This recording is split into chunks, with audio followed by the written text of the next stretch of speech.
तारिका, तारिका, तारिका, पानी लाओ, जल्दी पानी लाओ, पानी लाओ। तारिका, तारिका, तारिका, तारिका, तारिका, उठो, उठो। क्या हुआ? हाँ? ये ओके? आओ बैठो। चलो, चलो, कम, कम, कम, कम।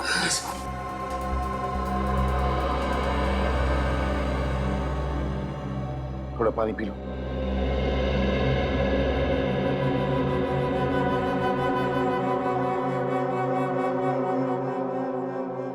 You okay? क्या हुआ? कैसे हुआ ये सब? सर, वो आंख लेके चला गया। आंख लेके चला गया? जिस बात का डर था वही हुआ। फिर से आंख चुरा के लेकर गए। वो आंख टेस्ट कर रही थी। दरवाजे पे एक आदमी आया। उसने प्यून के कपड़े पहने हुए थे। उसने मुझे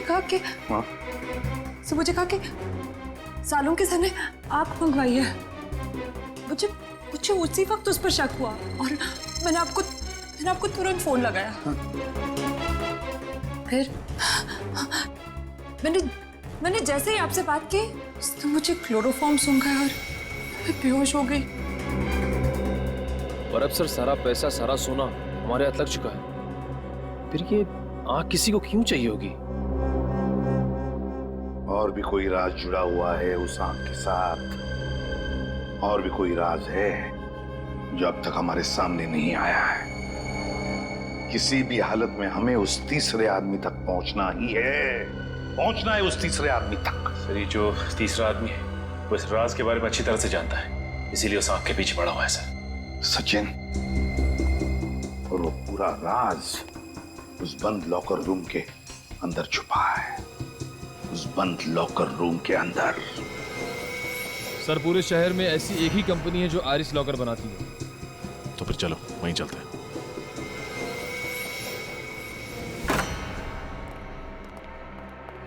सीपीयू को जला दिया। ये जो कोई भी है हमसे एक कदम आगे। अरे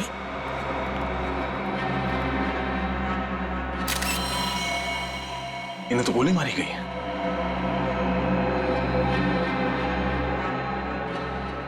He's dead. सर, वहां से आवाज आ रही है।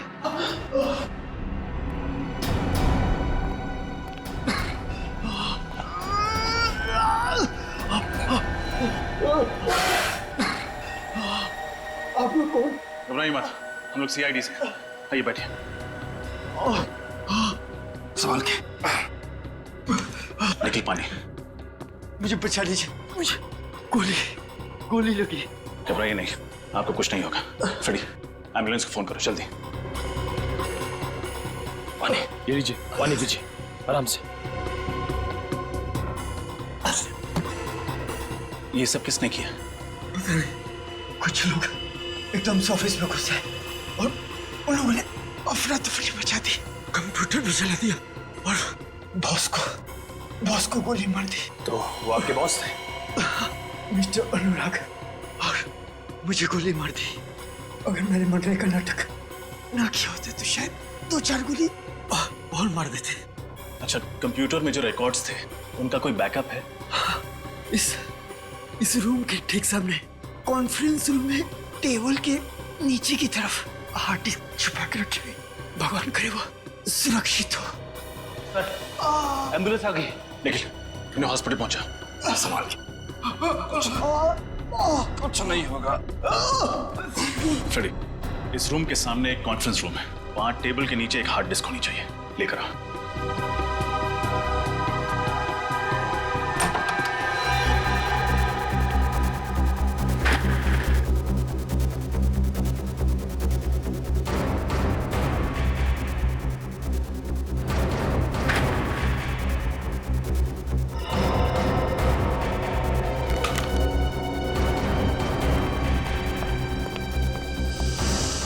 सर, हार्ड डिस्क मिल गई। Very good.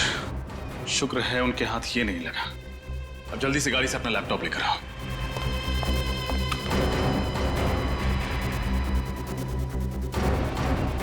लैपटॉप ये लो, इस हार्ड डिस्क को लैपटॉप से कनेक्ट करो। सारे फाइल्स सर्च करो, देखो मकरंद कुमार के रिकॉर्ड्स कहाँ हैं।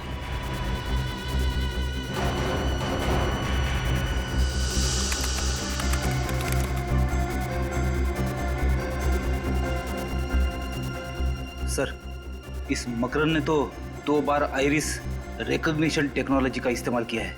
एक बार मोहित के साथ और दूसरी बार इसके साथ। तो ये है हमारा तीसरा आदमी। अरे दया अंकल, आप? अरे प्रथम बेटा, कैसे हो आप? मैं ठीक हूँ। अच्छा दया अंकल, मैं खेलने जाता हूँ। ओके बेटा। अरे बेटा, आप कितनी बार कहा मेरे पूछे बगैर दरवाजा नहीं खोलने का।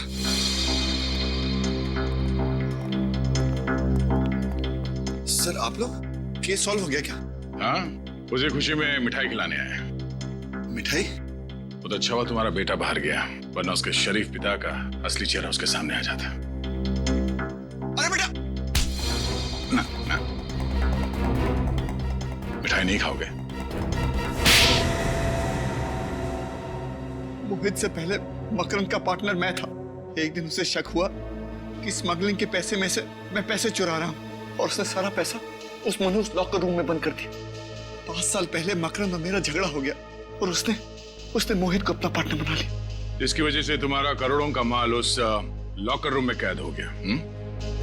हाँ सर, मैंने सुलह करने की बहुत कोशिश की, लेकिन वो नहीं माना। मैंने मिन्नत की, लेकिन वो फिर भी नहीं माना। फिर एक दिन मैं मकरंद के घर पहुंच गया।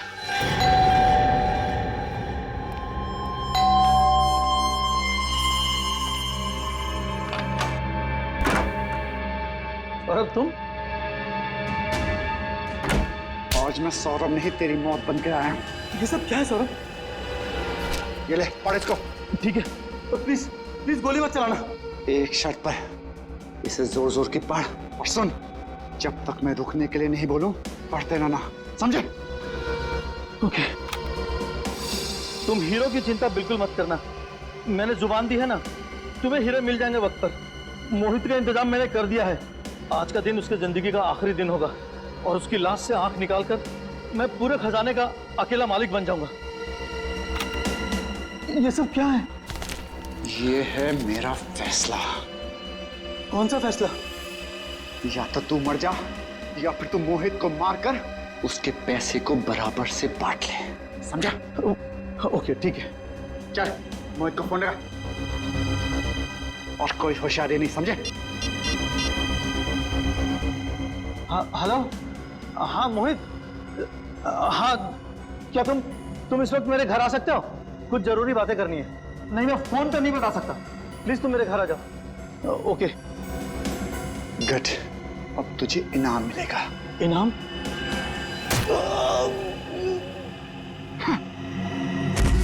बेवकूफ, तुझे क्या लगा मैं करोड़ों का खजाना तुझे दे दूंगा?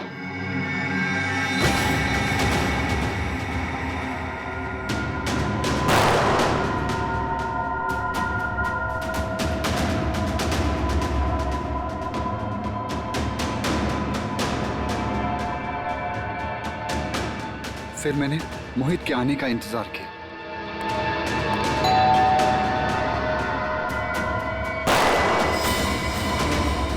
मुझे मारेगा? मुझ पे गोली चलाएगा तू? और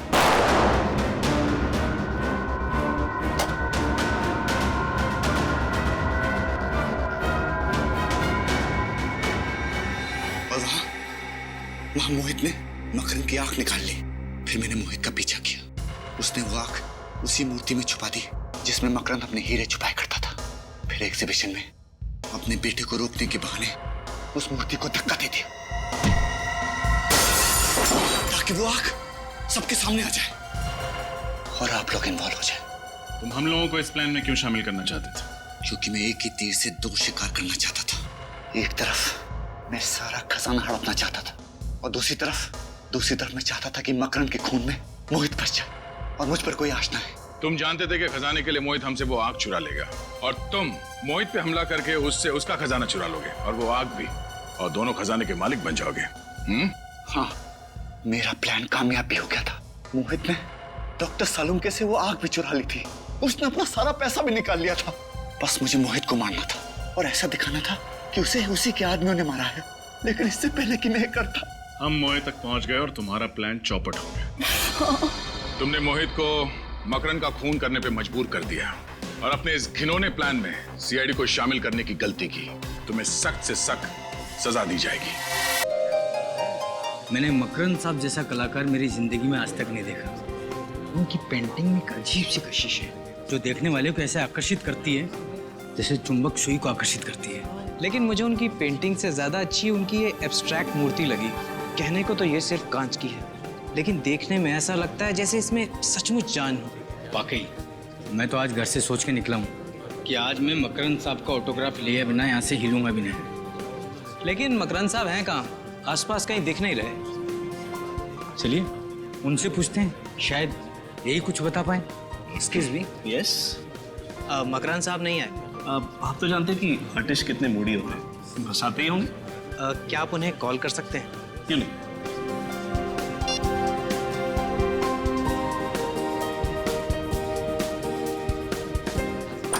कलर कॉम्बिनेशन देखिए। बेटा बेटा दौड़ते नहीं, बेटा एग्जीबिशन, बेटा ऐसे दौड़ते नहीं बेटा, कोई चीज टूट गई तो।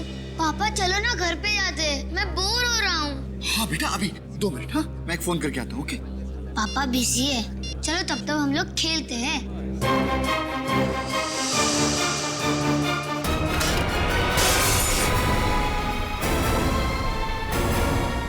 अरे बाप रे, देखा तुम्हारी वजह से टूट गया ना। सॉरी पापा। लाखों का था। अरे मकरन साहब को पता चलेगा तो बहुत गुस्सा हो जाएंगे। ये क्या?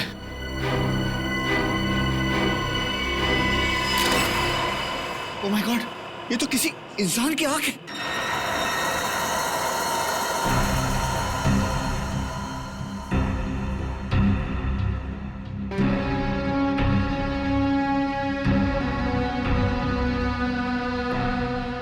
तो ये बच्चे इस कांच की मूर्ति के आसपास खेल रहे थे, आपने इन्हें खेलने से मना कर दिया और गलती से आपके हाथ से ये कांच की मूर्ति टूट गई और अंदर से कनिस्टर निकला जिसमें ये आंख है, किसी इंसान की आंख। जी सर। सर वो कहावत है ना, बच्चे भगवान के रूप होते हैं, वो बहुत सही है सर। अगर ये बच्चे यहाँ नहीं खेल रहे होते और ये मूर्ति टूटती नहीं तो हमें पता ही नहीं चलता कि ये मूर्ति में आंख है। नाम क्या बेटा आपका? प्रथम। प्रथम, बहुत प्यारा नाम है। प्रथम, निखिल अंकल तुम्हें बाहर ले जाके चॉकलेट खिलाएंगे। नहीं पापा, मुझे कहीं नहीं जाना, मुझे यही रहना है। बेटा जिद नहीं करते, तुम अपने फ्रेंड को ले जाओ। निखिल आजाओ बेटा आजाओ, चलो। अच्छा, ये मूर्ति को बनाने वाले मिस्टर मकरन वो कहीं नजर नहीं आ रहे। सुबह सर आए थे, फिर किसी काम से निकल गए, तब से वापस नहीं आए। मूर्ति के टूटने की खबर दी उन्हें? नहीं सर, नहीं दे पाया। मैंने फोन ट्राई किया था लेकिन वो फोन नहीं उठा रहे। सर कहीं ऐसा तो नहीं कि एक मूर्ति पे एक आंख फ्री? मजाक समझ रहे हो तुम्हें? हैं? ये इंसान की आंख है, मतलब किसी इंसान के शरीर से आंख निकाली गई है। रजन, इस कनिस्टर को डॉक्टर सालुंके के पास भेज दो और मकरन के घर का पता देना हमें। जी सर। हाँ सालुंके, आंख के बारे में क्या पता चला? टेट्रागोडाल। टेट्रागोडाल? हाँ बस, ये सॉल्यूशन जिसमें इस आंख को डुबो करके रखा गया है इसे टेट्रागोडाल कहते हैं, और ये सॉल्यूशन इस आंख को सालों साल तक प्रिजर्व करके रख सकता है। मतलब मकरन ने ये आंख टेट्रागोडाल सॉल्यूशन में इसलिए रखी ताकि वो डिकम्पोज ना, सड़े ना, है ना? बिल्कुल, वरना तो एक बार अगर इसके ब्लड सेल्स खत्म हो गए तो आंख तुरंत सड़ जाती है। फिर तो सर इस सोल्यूशन की वजह से ये बताना जरा मुश्किल होगा ना कि ये आंख कितनी पुरानी है। सचिन, अगर आंख ज्यादा पुरानी होती तो बताना मुश्किल था, लेकिन बॉस इस आंख के कुछ ब्लड सेल्स अभी भी एक्टिव हैं। इससे ये पता चलता है कि ये आंख 16 से 18 घंटे पहले निकाली गई है किसी इंसान के शरीर में से। या फिर सालुंके पता लगा सकता है ना डीएनए टेस्ट से कि ये आंख किसी मर्द की है या औरत की? हाँ, पता लगाया जा सकता है। तो फिर लगा ना पता। लेकिन बॉस उसके लिए मुझे इस आंख को सेंट्रल लैब में लेके जाना पड़ेगा। सर मैंने शहर के सभी आई डोनेशन सेंटर में जाके पता किया है सर। पिछले 6 महीने में कहीं से भी कोई भी आंख चोरी नहीं हुई है सर। पिछले 6 महीनों में कहीं से भी कोई भी आंख चोरी नहीं हुई है। तो क्या मकरन ने किसी की जान लेकर उसकी आंख निकाल ली और फिर वो मूर्ति में लगा दी? मगर सर मकरन ने तो ये मूर्ति 3 महीने पहले बनाई थी, जबकि ये आंख 16 घंटे पुरानी। तो 16 घंटे पुरानी आंख 3 महीने पुरानी मूर्ति में कैसे फिट हो सकती? सचिन, जरूर बहुत पहले से ही प्लानिंग करके रखी थी इस मकरन ने, बहुत बड़ी प्लानिंग। पहले से ही उसने उस मूर्ति के अंदर जगह बना के रखी थी जहां पर ये कैनिस्टर फिट हो जाए। आद्या, मकरन का फोन ट्रेस नहीं हो रहा, तो फिर उसके फोन रिकॉर्ड चेक किया? लंदन से कॉल आए थे। अच्छा, तो ठीक है, कोशिश जारी रखना। कुछ पता चले तो तुरंत बता देना मुझे, ओके? क्या हो मकरन को अक्सर लंदन से फोन आया करते थे, और खास करके 3 अलग-अलग नंबर से। लंदन से? लेकिन सर उसे लंदन से कौन फोन कर सकता है? वही तो है, कौन ये 3 अलग-अलग नंबर से फोन करने वाले? मकरन को लंदन से पता लगाना पड़ेगा। सर आप बिल्कुल फिक्र मत कीजिए, मैं अपनी जुबान का बहुत पक्का हूँ। आपका पार्सल समय से पहले पहुंच जाएगा। अब मकरन बाहर गया हुआ है, पता नहीं कब तक आएगा। हाँ ठीक है, जैसे ही आएगा मैं उसको कह दूंगा कि आपसे बात कर ले। ओके जी, बाय।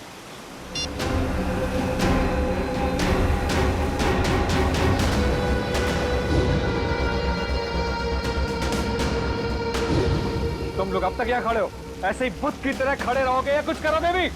किसी भी कीमत पर वो आंख मुझे वापस चाहिए।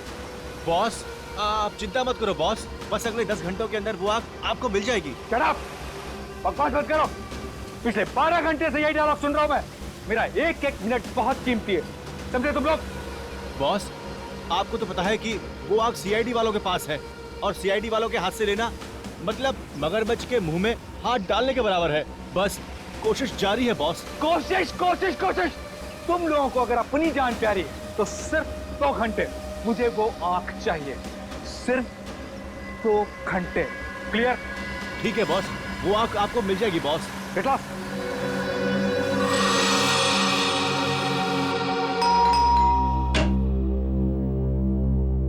कौन आया होगा? लगता है साहब होंगे। आप लोग? मकरंद है घर में? नहीं, मकरंद साहब तो घर पर नहीं है। तो ठीक है, फिर तुम ही से मिल लेते हैं। अरे मैं तो आपको जानता नहीं, फिर आप मुझसे मिलना क्यों चाहते हैं? जब तक मिलोगे नहीं तब तक जान पहचान कैसे होगी?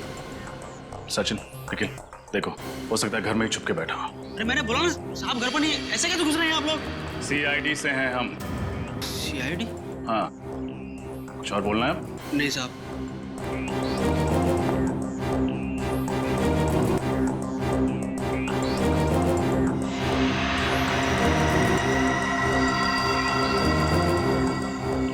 मकरन तो घर में है ही नहीं। कहाँ गया मकरन? पता नहीं साहब, बताकर नहीं गए। और कब से घर नहीं आए तुम्हारे मकरन साहब? कल सुबह जो निकले अब तक लौटे नहीं। मकरन अपनी पेंटिंग्स और मूर्तियाँ यहीं पे बनाता है? हाँ, पेंटिंग्स तो यहीं बनाते हैं मगर मूर्तियाँ नहीं। हाँ, यहाँ सिर्फ पेंटिंग्स दिख रही हैं। मूर्तियाँ कहाँ बनाता है जानते हो? पता नहीं साहब, मैं तो नौकर हूँ। ये लैपटॉप मकरन का है? हाँ, ये साहब का ही है। निखिल,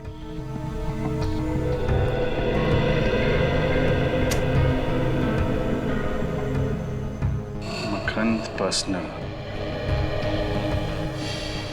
इस फोल्डर में कुछ होना चाहिए। ये देखो, पिछले 5 साल में मकरंद की पेंटिंग्स और मूर्तियां कितने में बिकी हैं, इसका पूरा ब्यौरा है इसमें। कोई भी पेंटिंग 15 से 20 हजार रुपए से ज्यादा में नहीं बिकी, जबकि हर मूर्ति कम से कम 40 से 50 लाख रुपए में बिकती है। तो फिर ये मकरंद सिर्फ मूर्तियां क्यों नहीं बनाता? हो सकता है सिर्फ अपनी संतुष्टि, अपने क्रिएटिव सेटिस्फैक्शन के लिए पेंटिंग्स बनाता हो। एक सेकंड, इसमें यह भी लिखा है कि ज्यादातर मूर्तियां लंदन में बिकती हैं, इसीलिए उसे लंदन से अक्सर फोन आया करते हैं। सचिन, कुछ तो है जिसका लेन देन लंदन से है। कल एग्जैक्टली कितने बजे तुम्हारे साहब यहाँ से गए थे? कल सुबह 8 बजे साहब निकले थे घर से एग्जीबिशन में जाने के लिए, ताकि पेंटिंग और मूर्ति सजा सके। फिर 10:30 बजे आए और ताकि थोड़ा सो जाएं, ताकि शाम को एग्जीबिशन में वापस जा सके। तो आपके साहब घर पे सोए कितनी देर? सोए नहीं साहब, जैसे ही आए थे उसके 5 मिनट बाद वापस चले गए और फिर अब तक नहीं आए। सिर्फ 5 मिनट में वापस चले गए? कैसे गए, अपनी गाड़ी से? नहीं, किसी टैक्सी में गए थे। ये कौन सी कंपनी की टैक्सी थी? ये तो पता नहीं साहब। अच्छा, ये टैक्सी तुम्हारे सामने बुलाई थी? नहीं साहब, उन्हें फोन आया था ये टैक्सी आ रही है, और जैसी टैक्सी आई वो टैक्सी में बैठकर निकल गए। टैक्सी का कुछ याद है तुम्हें? तुमने कुछ देखा था, उसका नंबर प्लेट वगैरह? नहीं साहब, नंबर प्लेट तो मैंने नहीं देखा, मगर हाँ उस पे एक स्टिकर लगा हुआ था, इतना गोल गोल होता है वो खाने का, क्या बोलते हैं, ढोकला? नहीं, ढोकला नहीं, पिज्जा। पिज्जा? किस कंपनी का पिज्जा था? क्या नाम था? ढेपला, डेल्पा पिज्जा। डेल्पा, हाँ साहब, उसी कंपनी का। और कुछ देखा था तुमने? हाँ साहब, गाड़ी के पीछे वाले शीशे पे एक और स्टिकर लगा हुआ था उड़ते हुए आदमी का। डेल्पा पिज्जा का ऐड और पीछे वाली कांच पर उड़ते हुए आदमी का स्टिकर।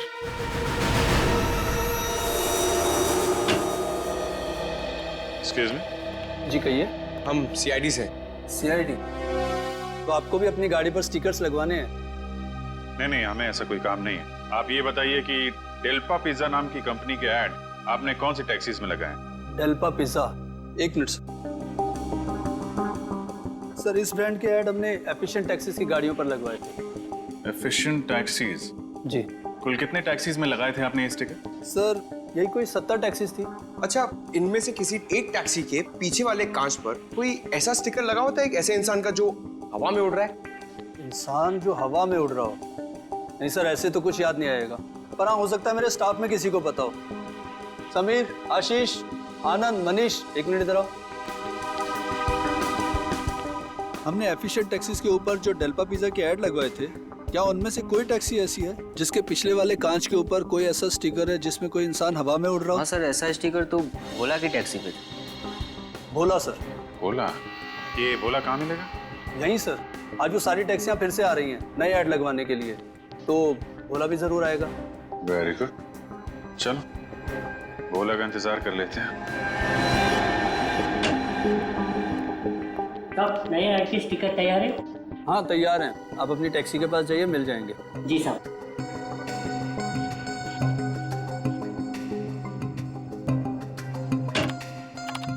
सर, नए ऐड का स्टिकर तैयार है क्या? बिल्कुल तैयार है, आप जाइए, मिल जाएंगे। जी सर।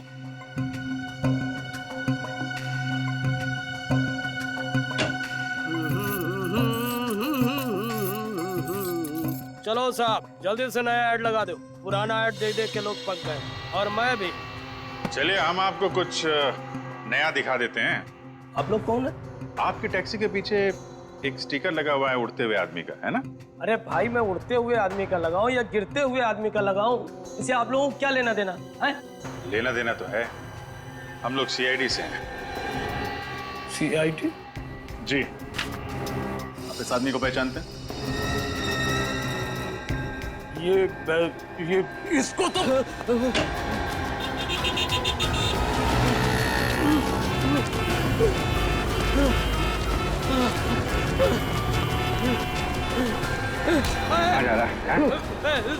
साहब, जाने दो साहब, जाने दो मुझे। सीआईडी जब मुजरिमों को पकड़ती है ना, तो जाने नहीं देती है। साहब, मुझको माफ कर दो, मैंने ज्यादा पैसे कमाने के लालच में ये सब किया है। मकरन कहाँ है? कौन मकरन साहब? वही मकरन जिसने एग्जीबिशन रखी थी, जिस एग्जीबिशन में हमें आदमी की आंख मिली कांच की मूर्ति से, वो मकरन कहाँ है? वो आंख मूर्ति? मुझे कुछ समझ में नहीं आ रहा साहब। ना समझ पाने का नाटक बंद करो। जिसकी फोटो देखकर भागे थे तुम, ये आदमी कहाँ छुपा के रखा है इसे? अरे साहब, मैं तो ये समझा कि आप लोगों को पता चल गया है कि मैं अपनी टैक्सी कंपनी के साथ धोखा कर रहा हूँ, इसलिए मैं भागा था। धोखा? कैसा धोखा? साहब, हमारी टैक्सी कंपनी सिर्फ उन्हीं यात्रियों को टैक्सी में बैठने की अनुमति देती है जो फोन करके टैक्सी बुक कराते हैं, और पैसे के लालच में दूसरे यात्रियों को भी अपनी टैक्सी में बिठा लेता था। और साहब, ये आखिरी आदमी था जिसको मैंने अपनी टैक्सी में बिठाया था। ओह, तो तुम इसलिए भागे थे? हाँ साहब, मकरन के बारे में मुझे कुछ नहीं पता। और कब बिठाया था तुमने मकरन को टैक्सी में? साहब, कल सुबह 10 बजे फोन आया था। मुझे आरती नगर से फोन आया था कि टैक्सी चाहिए थी। मैं अपनी टैक्सी लेके वहाँ पहुँच गया था, बस और कुछ नहीं जानता हूँ साहब। किस नंबर से फोन आया था? साहब, इस नंबर से फोन आया था साहब। हेलो, ये कहाँ का नंबर है? Oh, okay. नहीं, thank you very much, thank you. Aarti Nagar के पीसीओ का फोन नंबर है ये। सर, मकरंद के नौकर ने कहा था कि उसने कोई टैक्सी बुक नहीं की थी। हो सकता है किसी और ने टैक्सी मंगवाई हो उसके लिए। हो सकता है मकरंद ने खुद फोन किया उस पीसीओ से जाके, ताकि जब कॉल रिकॉर्ड चेक हो तो किसी को उस पर शक ना हो। ये छोड़ा कहाँ था तुमने मकरंद? साहब, एनडी रोड पर गिलबर्ट आर्ट गैलरी है ना, उसी के सामने इसको छोड़ा था। सर, मकरंद पहले आर्ट गैलरी में था, फिर वो घर गया था, फिर वो वापस आर्ट गैलरी क्यों जाएगा? गैलरी के बाहर उतरा था ना, सकते अंदर गया ना हो, क्योंकि सीसीटीवी फुटेज में तो दिखाई नहीं पड़ा। डॉक्टर साहब? हाँ डॉक्टर साहब, क्या? अरे आपको ज्यादा चोट तो नहीं लगी? आप कहाँ पे हो? आप वहीं पे रुको, हम लोग पहुंच रहे हैं। क्या हुआ सर? डॉक्टर सारों को चोट लग गई है। जल्दी चलो, डीबी रोड। आप ठीक तो है ना? हाँ ओके। आप कहे तो आपको हॉस्पिटल ले चलूं? नहीं, मेरे साथ ही आते होंगे। वो आ गए, मेरे साथ ही आ गए। Oh my God, excuse me. Doctor साहब, संभाल के, आप ठीक है? हाँ विजेत, मैं ठीक हूँ। खून निकल रहा है। Pankaj, first aid. Thank you very much. हम लोग आगे, हम संभाल लेंगे। Thanks a lot. सर, ये सब हुआ कैसे? मुझ पर किसी ने वार किया, हमला किया किसी ने। हमला? किसने किया? पता नहीं अभिजीत, मैं वो आँख लेकर के जा रहा था सेंट्रल लैब डीएनए टेस्टिंग के लिए। ये गाड़ी आई और यहाँ आकर के मेरी गाड़ी को ब्लॉक किया उस टाइम। ओके। उसमें से 4-5 लोग उतरे नकाब पहने हुए। हाँ। मेरे सर पे वार किया और वो आँख का कैनिस्टर लेकर के भाग गए। आँख चोरी हो गई? यार वो चोट की वजह से मैं बेहोश हो गया था तो। अरे नहीं डॉक्टर साहब, आप सही सलामत है, हमारे लिए वो ज्यादा इम्पोर्टेंट है। आँख तो हम लोग ढूंढ ही लेंगे। वैसे गाड़ी का नंबर देखा क्या आपने? हाँ, चोट लगने से पहले मैंने गाड़ी का नंबर देखा था। क्या नंबर है, याद है? गाड़ी का नंबर है ZPO 2979। ग्रेट डॉक्टर साहब। पंकज, पता करो आरटीओ से किसका नंबर है। सर, हमें आंख मिली मकरंद की बनाई हुई मूर्ति में। सालून के सामने जो गाड़ी देखी वो मकरंद की थी। हो ना हो, इन सब के पीछे ये मकरंद ही है। हो सकता है। चलो चल के आंख भी वापस ले लेते हैं और सड़क के साथ पर किए गए हमले का हिसाब भी। सर, लगता है ये मकरंद अपने दूसरे घर से भी गायब हो गया है। या फिर हो सकता है अंदर छुपा। सोच के रहो। दया सर का नाम लो और तोड़ दो दरवाजा।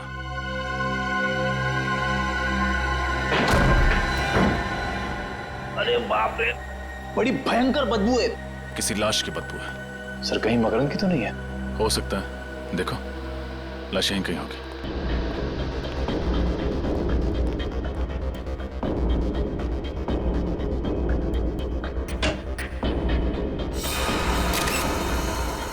सर, ये तो मकरंद है। अरे इसकी तो एक आंख गायब है सर। मतलब वो आंख इसकी थी। सर, हम लोग तो सोच रहे थे कि इन सब के पीछे ये मकरंद है, मगर किसी ने इस बेचारे को मारकर इसकी आंख निकालकर इसी की बनाई हुई मूर्ति के अंदर रख दी।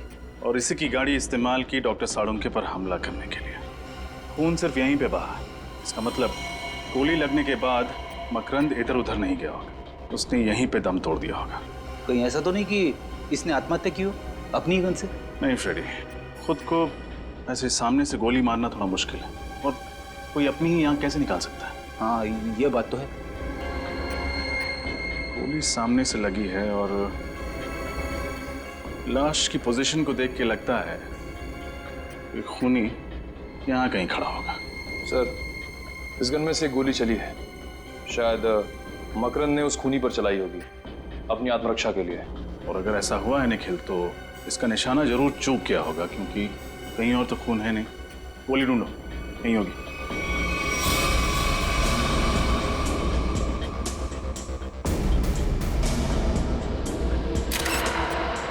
सर, ये देखिए सर, गोली मिल गई।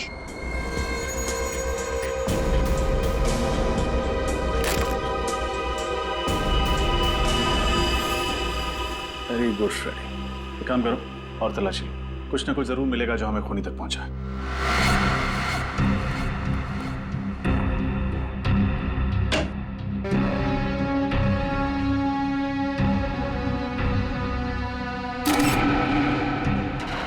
ये क्या है?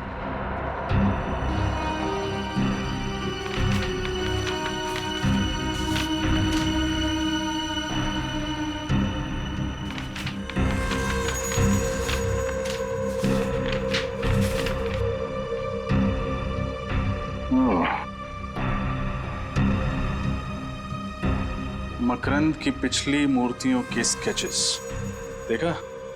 एसीपी सर का अंदाजा सही था।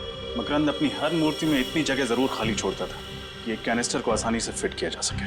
मतलब ये मकरंद उसी की बनाई हुई मूर्तियों के अंदर कैनिस्टर रखकर आग की स्मगलिंग करता था। हाँ सर, और शायद किसी ने बदला लेने के लिए इसी के साथ ऐसा कर दिया।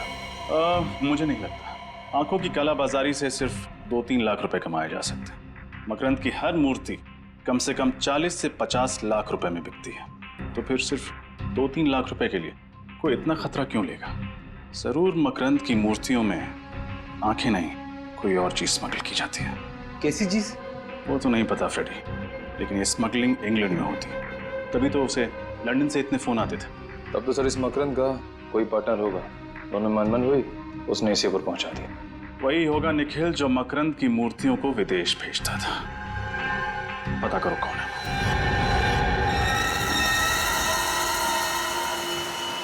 2 घंटे गुजर गए, पता नहीं ये बेवकूफ आंख चुरा भी पाएंगे या नहीं।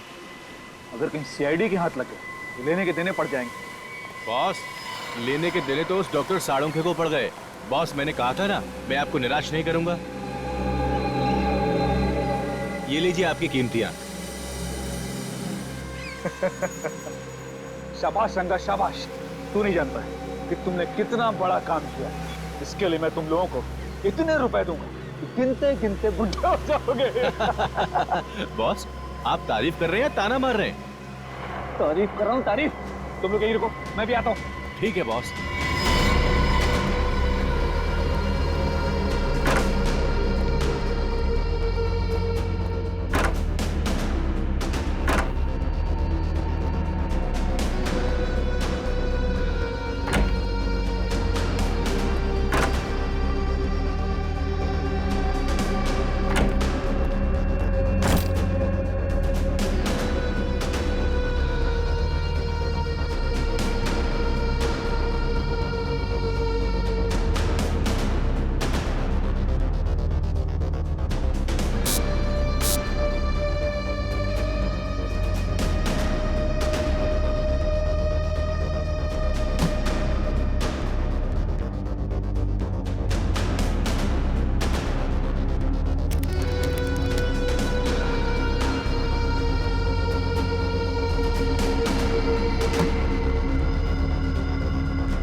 आधा काम खत्म हो गया।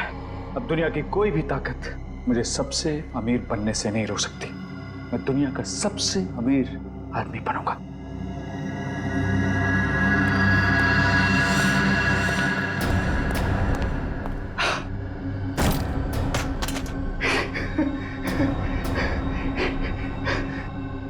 सब कुछ मेरा है, सब कुछ मेरा है।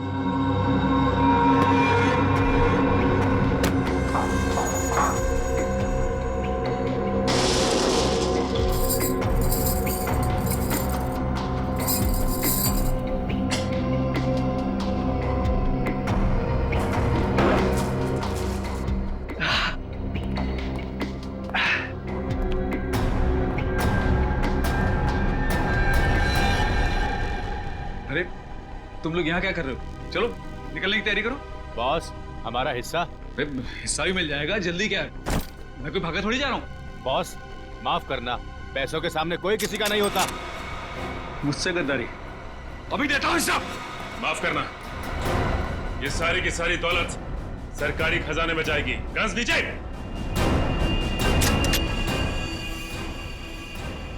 बहुत हो गया अब भागना तोड़ना। सर, मैं और मकरंद पार्टनर्स थे। मकरंद पेंटिंग से मूर्तियां बनाता था, मूर्तियों में हीरा छुपा देता था सर। फिर मैं उन हीरो को देश के बाहर लंदन ले जाता, उनकी तस्करी करता था सर। शर्म आनी चाहिए तुम्हें। अपने देश की संपत्ति स्मगल करके बाहर देशों में बेच रहे थे तुम। सर मुझे माफ कर दिए सर। माफ कर दीजिए। तुमने सिर्फ स्मगलिंग नहीं किया, बल्कि एक खून भी किया है, मकरंद का खून। मैंने जानबूझ के मकरंद को नहीं मारा सर, बल्कि वो मुझे मारना चाहता था सर। मैंने तो सिर्फ अपनी आत्मरक्षा में सर उस पर गोली चलाई। पूरी बात बताओ, क्या हुआ था मकरंद के घर में? बताओ। उसने मुझे अर्जेंटली अपने घर में बुलाया। वो कह रहा था कि उसे कुछ मुझे जरूरी बात कर रही है, लेकिन जब मैं उसके घर पहुंचा तो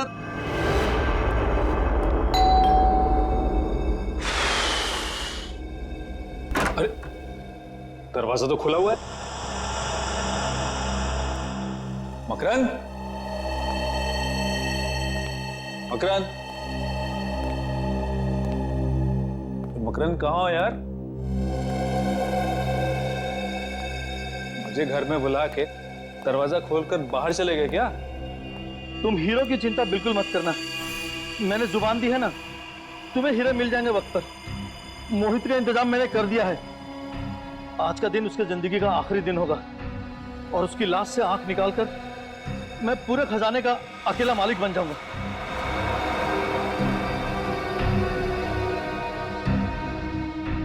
मेरी नहीं, तेरी जिंदगी का आखिरी दिन होगा मकरंद।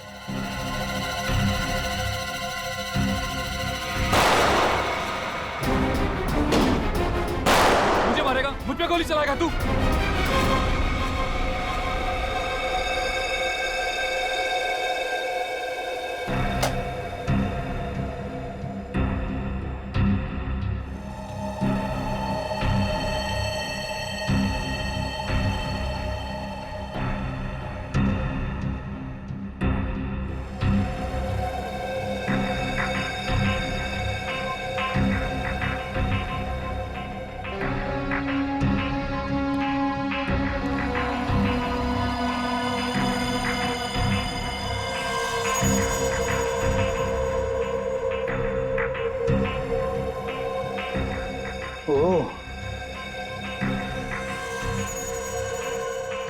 बुरे काम का बुरा नतीजा।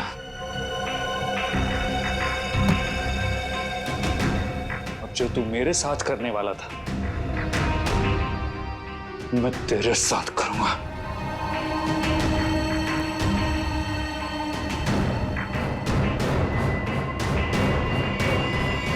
और जब मकरंद की मौत हो गई तो तुमने सोचा क्यों ना उसी का प्लान उसी पे आजमा लिया जाए। क्यों?